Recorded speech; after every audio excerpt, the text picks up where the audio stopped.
Political Capital is brought to you by Uber Canada. See how Uber is helping Canadians get to their medical appointments with Hope Air at uber.com/hopeair. CHEK Podcasts.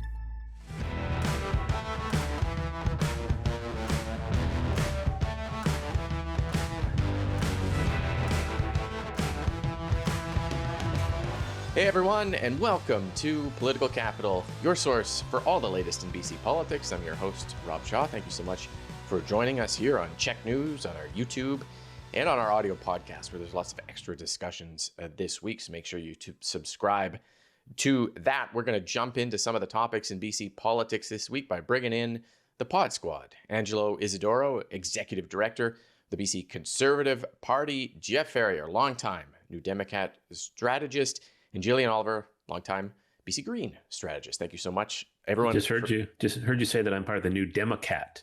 Well, let's be honest here. That's my dream party, New Democrats. But unfortunately, you're the New Democrats, so you don't like cats. So that's fine. That's good. It's all good. You're going to go last on every segment now, Jeff. Let's get into the first topic here, the Massey Tunnel. We all knew this thing was not going to hit its budget of $4.15 billion set in 2021, but this week we got new numbers, double budget at $8.5 billion. Also a year later, 2031 and 2030. Who knew? I think I've said this before. Sinking a giant concrete tube the size of 5 football fields and the weight of the Empire State Building into a salmon-bearing Fraser River was going to be such a problem, but here we are. In the Massey Tunnel debacle, continuing to escalate costs. Let's go around and talk a bit about the implications of that. We knew this was going to be bad. Is it worse? Jillian, why don't we start with you on this? Is it worse? Does the price tag matter? Are people fed up with this? How do you think all of this lands? I mean, I think it's probably hard for people who have to wait in the tunnel traffic every day to not be fed up. But at the same time, I think many people are aware of the geotechnical complications of this particular project. And I think, while, this is a political show, we like to talk about politics. I really think that is the crux. I happened to work on this issue in 2017 when the Greens were supporting the NDP in a minority government, and they canceled the bridge that the BC Liberals had planned, and there was a lot of concern that just wasn't going to be feasible. So I think it's easy to say there was a $3 billion price tag on that project before it was built, but I think there's every reason to believe that we could have continued with that project and be in the same situation with cost overruns, or even just not even being able to get it done because it's a bog that they were trying to build a huge bridge on. Mm-hmm. Angelo, that is the sort of argument that's made, that the previous Liberal government's idea of a bridge at $3 billion would have been done 4 years ago. Maybe we should have gone that route instead of this giant tunnel thing. How do you think a doubling of the cost budget lands politically? Oh, I think it's really bad politically. I mean, not to defend the BC Liberals, and this is the rare circumstance where I'll say something nice. Oh, you can get ejected out of the party for doing this, but go ahead. Yeah. Look, a 10-lane bridge would have been built by now. It should have clearly been a bridge. It would have been $3 billion. And even if it was a little more, yes, we wouldn't have known because there wasn't a procurement process. The NDP have had a procurement process for the tunnel, and it's already gone sideways because they got rid of the main contractor. So we're just back to square one. There's no real reason why it should be double the price tag. Farnworth talked about inflation. Inflation accounts for maybe 20% of the increase between the two estimates. The scope of work is the same. The reality is it's becoming apparent to many, many people that this tunnel is seemingly never going to get built, that the NDP in its 9th year can't actually get this done. So yes, building a tunnel is complicated. Yes, there are environmental standards that are more complicated with a tunnel that perhaps a bridge wouldn't need. But the reality is, if we went back in time and we built a bridge, it would have been cheaper. We would have had a 10-lane bridge right now, and we wouldn't be, frankly, embarrassed that we can't get a basic project built. Well, you mentioned the province has fired the design-build consortium companies that were going to do this thing, including the French engineering group that built the channel between France and England, who apparently the province couldn't get to build this. So that's probably not a good sign. But Jeff, you know this area, you know the traffic bottleneck. Are people going to care about a doubling of the budget, or what do you think? I think folks are probably more concerned with the timeline than they are with the money in terms of, people who are those motorists who are using the tunnel. I will go back to Angelo's point about the BC Liberals and their bridge. They announced it in 2013. And then by 2017, the election, they re-announced it and nothing had happened. So it's contagious. It looks like this being behind schedule. I think the story that's flown under the radar is how David Eby has secured the $3 billion in federal money for this bridge. This is something that the federal government had no need to come to the table and provide funding for.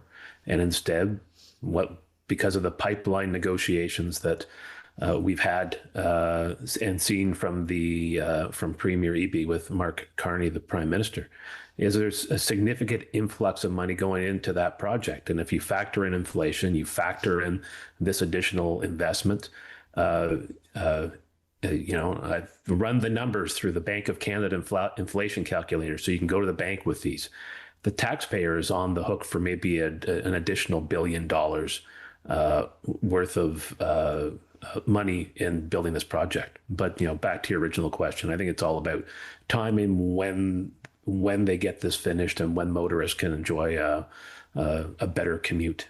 Mm-hmm. Yeah, well, 2031, I think, is the completion date now. And I'm just guessing here, but there's probably no way $8.5 billion is going to hold to 2031. So it will be not the last time when all of us are sitting here in the exact same place doing our show in 2031, probably via holograms or whatever fancy technology we have by then.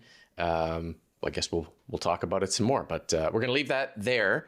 When coming up after the break, we're going to talk about the FIFA World Cup games wrapping up in Vancouver and the cost of that just after this. Well, welcome back. The last of 7 FIFA World Cup soccer matches wrapped up this week, ending Vancouver's hosting duties. The cost to taxpayers, somewhere in the realm of $730 million at least. The question we're going to ask now, and the question lots of folks have been asking afterwards, is, was this worth it in a time of financial difficulty for the BC government? I will say off the start, it seemed like a lot of fun. There's a lot of fan celebrations and activities, and people seem to really enjoy it in Vancouver. Jeff, let's start with you on this. Was it worth it? Is anyone asking that question? Is there any? I know in leading up to the games, there was a lot of attention on the cost of FIFA. Now it's over. Does discussion return to that, or do people just kind of move on, do you think? Yeah, on FIFA, I think we need to see the final numbers in terms of cost and boost to the economy, and those will come over time, and we'll be able to make a better judgment on whether the cost outweighed the benefit. I think overall it was worth it. I saw Vancouver downtown come alive. You see neighborhoods come alive with these watch parties. The atmosphere showcased our province at its absolute very best. I think I know a lot of young people watched these games and were inspired by it. And I think we'll see a resurgence in support for soccer and kids playing it. I think if there's one thing that sticks in my craw that bugs me is it's LinkedIn. I hate LinkedIn. LinkedIn just is the general, worst. Not even related to this topic. In general, LinkedIn is terrible. But the pictures of well-to-do folks, selfies of them at the game, rub me the wrong way. And that's, I think the issue there is that too many everyday fans couldn't afford to go to the games, that I would have liked to seen that be different. Angelo, what do you think? The argument is there's no lasting legacy from this in the way that the Olympics left us the Canada line and certain other, big, the skating oval in Richmond. We didn't even keep the grass at BC Place. But as Jeff pointed out, there's lots of people who seemed really happy. The restaurant sector was happy about this. Fans seem to enjoy it. How do we detangle this cost from any sort of political implications? So it depends on who we're asking, right? If we're going to sit down with an economist and ask whether we're going to see that $730 million back, The answer is probably going to be no. It's not clear that the economic impact will be such that we're going to make that money back. Hotel occupancies actually went down. It was 90% full last year in June. It was 75% this year. Restaurants locally did see a significant uptick, but again, overall, is it going to meet or exceed that $730 million mark? Probably not. But if we're not asking an economist and we're asking a sociologist or a social psychologist, what they're going to say, and what I really do believe, is that social rituals are very important. It's very important to civic pride. It's very important for people to actually get out and do things together. It's not something we talk about enough in modernity, but it is actually very important to social cohesion. And you can see it if you participate in any of these events. If you've been in downtown Vancouver, it has been more cohesive. It's been more safe. I mean, yes, the police presence has helped with that, but I really do believe that it is important to bring people together and to inspire some positivity. So I think it was worth it for that reason. Yeah, no, that's a good point, Jillian. I mean, there was these community fan festivals across the province where people gathered in their, town square, in their rec center, or I was traveling this week in Winnipeg, ended up in Kenora, and they were putting a giant FIFA soccer ball in the community's kind of gathering place for a big fan festival in Kenora. So it's like every little tiny community seemed to be celebrating this in some way, to Angelo's point. Mm-hmm. Yeah, I'm up in Nelson right now in the Kootenays. That's like an 8-hour drive from Vancouver. And I heard they had a huge watch party down at the soccer fields, which is where all the kids play soccer. So I think, to Jeff's point, I think there's a lot of those sort of intangible benefits that people are feeling right now. And I think Vancouver in particular is a city that has really struggled with cohesion and struggled with its identity. And it seems like this was the right fit for it at this time, and that people were excited about it. I think, in terms of the cost, that could still potentially wear on people if we don't see sort of an expected uptick in tourism. And I think as well, it's really important for especially local governments to be thinking about the legacy. The Vancouver City Council has voted to extend the closure of Granville Street to cars till the end of the summer.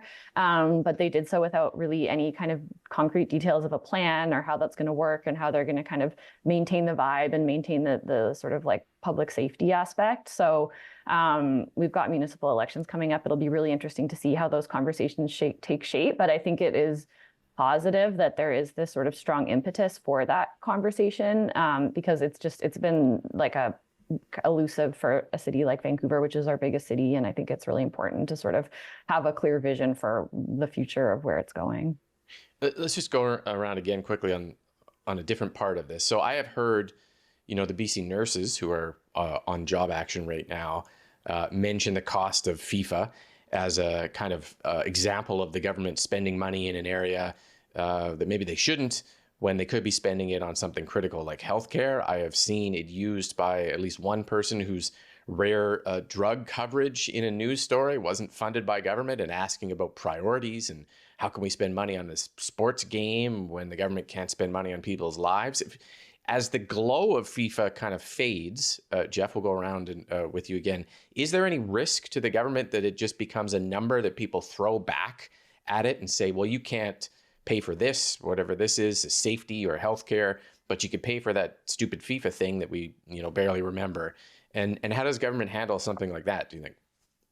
Yeah, it's a tricky one. You mentioned you were in Kenora. My start in politics was working for a provincial legislator from Kenora, and that provincial legislator won some by-elections on a campaign that was predicated on how can the government afford to not do this at the same time as they're giving themselves a big pay raise, right? And so that galvanized people. It was the benefits to elites compared to benefits to everyday folks. And I think it's something that government's going to have thrown in its face from now until the next election. I think how they survive depends on, as Angelo was talking about, the social benefits that people feel in their gut, and that will be the judge of whether it resonates, I think. Yeah, Angelo, I guess it is a tool that politicians can use or critics can use, but whether it lands depends on kind of the public reaction of it. But what do you think the risk level is here? Well, it's hard to measure the social benefits of things, right? Unless you're polling for general happiness and vibes, it's very difficult to measure. If you're someone with a rare genetic disease and you didn't get funding, the government should be prioritizing that. If you're the nurses, you've been in bargaining for 6 months now. So it's completely understandable that is frustrating, and those real issues are going to continue long after the shine of FIFA goes away. So we do need to address those issues, and government needs to do better to manage its finances and manage its revenues. But at the same time, if you're a restaurateur in Vancouver, you've seen a significant uptick in your business. If you're a young person in Vancouver, you feel rejuvenated. If you're a kid, you may have a reason to get into soccer and to one day, who knows, play on the team, right? Again, these sound very granular, and it sounds like something that's difficult to measure. But I think for a lot of people watching and listening, they understand what we mean when we talk about social cohesion and civic pride. It's something that's been gone for a long time. And we live in a country at the moment that has provinces that are talking about leaving. I think these things are important to bring people together. They can't be discounted. Yeah. Okay, Jillian, just close us off on this. Do you think there's any risk that $730 million gets thrown back in government's face beyond the time when people remember this fondly? Definitely. And I think it is also like the other side of the coin for it, though, is it's a lesson for all parties on how important it is to have sort of that cohesive, inspiring vision. People can get behind spending if they feel like there is a really strong social reason and that there is like something like a really, really palpable good that's going to come out of it. I bring this up all the time because it really grinds my gears. The cuts for extracurriculars because of shortfalls on school budgets. And like when you think about the contrast between FIFA and then kids not being able to participate in their extracurriculars that bring them those same benefits, it really shows the sort of lacking cohesive vision for government. So I think that's something for all parties to think about. We can get bogged down just sort of managing individual issues, but what's the overarching vision for the province, and how are you creating a cohesive plan for that? Yeah. Okay. Good discussion about that, everyone. We'll take a quick break here. When we come back, the BC government hiring lawyers to go after OpenAI. We'll be back after this. Well, welcome back. The BC government this week hiring lawyers to explore legal action against tech giant OpenAI for what the province alleges is the company's role in allowing the Tumbler Ridge shooter to access its ChatGPT services prior to that mass shooting that killed 5 children and an adult in February. So the government hiring lawyers to maybe go after OpenAI. Angelo, the company's apologized. There are other kind of legal actions being taken by some of the victims' families. Should the government be going down this path on this issue at this time, or what do you think of what they've done here? I think something needs to be done, right? As a refresher to what is really the most horrifying story we've seen in a long time, the shooter at Tumbler Ridge communicated with a chatbot that essentially did not notify police when the individual put data or information into the chatbot that indicated that they would do something violent. So, for example, sitting down and saying, I'm going to use my gun to do X, Y, and Z. The AI companies should really have an internal system that notifies authorities when somebody does that. There's also the other element here that I think I've talked about before and may sound crazy to people watching, but there is such a thing as AI psychosis, where young people are using these chatbots so often that it's actually affecting their mental health in some pretty profound ways. So I think we need to really have a serious discussion over regulation and what the limits are of some of this technology. It's so new and novel that I think a lot of us don't know what to do with it. But for young people, it has serious implications. So I think the BC government is probably doing the correct thing and at least looking into the legal avenues. They've hired a Canadian law firm and an American law firm, probably because a lot of this falls within a California jurisdiction. But I think for Tumbler Ridge, they deserve some action outside of the fact that, yes, they're getting $200 million in funding to build a new health center, to build a new school, and that's all great. But if you're one of those parents, or if you're part of that community, or if you're a parent anywhere, you want to know that there's actual tangible change coming from this tragedy. Yeah. Jillian, what do you think of this? Yeah, well, I think the provincial government is feeling let down by the federal strategy that we saw come out. There's legislation that we still don't know the full details of, but it didn't seem particularly promising. The provincial government didn't get all of its asks that it wanted in terms of regulating AI. So I think that this might be sort of like a spin-off of that news. And it makes sense if they can recoup some money, then they can put that into education, into literacy, maybe into mental health funding. But we do also have a coroner's inquiry coming.